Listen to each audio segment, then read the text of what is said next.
আসসালামু আলাইকুম। দেশ বিদেশের সর্বশেষ স্পোর্টস আপডেট নিয়ে বিয়ন্ড বর্ডার স্পোর্টসের নিয়মিত আয়োজন sports bulletin powered by Sakurazaka Japanese language and cultural centre. আর এই স্পোর্টস আপডেট নিয়ে আপনাদের সাথে আছি আমি সুমাইয়া জাহান সামান্থা। চলুন দেখে নেই আজকের স্পোর্টস আপডেট। আগামীকাল বাংলাদেশ চ্যালেঞ্জ কাপ দিয়ে মাঠে গড়াচ্ছে ঘরোয়া ফুটবল। এক ম্যাচের নতুন এই টুর্নামেন্টের এটি দ্বিতীয় আসর। গত মৌসুমের মতো এবারও মৌসুম সূচক টুর্নামেন্টে মুখোমুখি হচ্ছে মোহামেডান ও বসুন্ধরা কিংস। গ্র্যান্ডমাস্টার জিয়াউর রহমানের স্ত্রী তাসনিম লাবণ্যকে চাকরি দেওয়ার সিদ্ধান্ত নিয়েছে বিওএ। এছাড়া অলিম্পিক কমপ্লেক্স প্রকল্প, আন্তর্জাতিক গেমসে অংশগ্রহণ ও 2026 সালে বাংলাদেশ গেমস আয়োজন সহ বেশ কয়েকটি গুরুত্বপূর্ণ সিদ্ধান্ত নিয়েছে সংস্থাটি। এশিয়া কাপে বাংলাদেশের সুপার 4-এ ওঠার সুযোগ শ্রীলঙ্কা ও আফগানিস্তানের ম্যাচের ওপর নির্ভর করছে। আজ আবুধাবিতে মুখোমুখি হবে দুই দল, যার ফলাফল নির্ধারণ করবে বাংলাদেশ এগোতে পারবে কিনা। 11 বছর পর লুইস দে লা ফুয়েন্তের অধীনে ফিফা র্যাঙ্কিংয়ের শীর্ষে ফিরল 2010 বিশ্বকাপ জয়ী দল স্পেন। সাম্প্রতিক ফিফা র্যাঙ্কিংয়ে স্পেনের প্রাপ্ত পয়েন্ট 1875.37।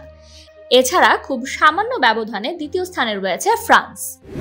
ইন্টার মায়ামির সঙ্গেই চুক্তি নবায়ন করতে যাচ্ছেন বিশ্বকাপ জয়ী আর্জেন্টিন মহাতারকা লিওনেল মেসি, যেখানে মায়ামির সঙ্গে নতুন চুক্তি একাধিক বছরে হওয়ার সম্ভাবনাই বেশি।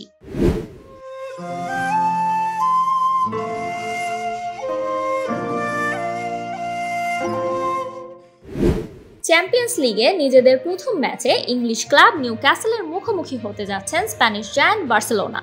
তবে মাঠে নামার আগেই দুঃসংবাদ পেল কাতালানরা। ইনজুরির কারণে স্প্যানিশ তারকা লামিন ইয়ামালকে পাচ্ছে না তারা।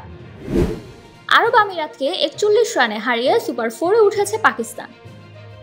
তবে ম্যাচ চলাকালে পাকিস্তানি উইকেট রক্ষক মোহাম্মদ হ্যারিসের থ্রোয়ে মাথায় আঘাত পান অনফিল্ড আম্পায়ার রুচিরা পল্লিয়াগুরুকে, ফলে তিনি মাঠ ছাড়তে বাধ্য হন। চ্যাম্পিয়ন্স লিগে চেলসিকে 3-1 গোলে হারিয়ে দুর্দান্ত শুরু করেছে বায়ার্ন মিউনিখ, যেখানে বায়ার্নের হয়ে জোড়া গোল করে ইংলিশ ফুটবলারদের মধ্যে সবচেয়ে বেশি গোলে অবদানে সবার উপরে এখন হ্যারি কেইন। আগামী 27 সেপ্টেম্বর থেকে শুরু হচ্ছে নেপাল বনাম ওয়েস্ট ইন্ডিজের 3 ম্যাচের টি-20 সিরিজ।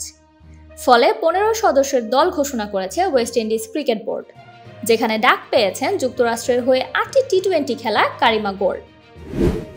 ইসরায়েলের বিরুদ্ধে অবস্থান নিয়ে 2026 বিশ্বকাপ বয়কটের ইঙ্গিত দিয়েছে স্পেন। এছাড়া স্প্যানিশ প্রধানমন্ত্রী পেদ্রো সানচেজও ইসরায়েলকে আন্তর্জাতিক ক্রীড়া থেকে বাদ দেওয়ার দাবি জানিয়েছেন। এই ছিল আমার হাতে থাকা সর্বশেষ স্পোর্টস আপডেট।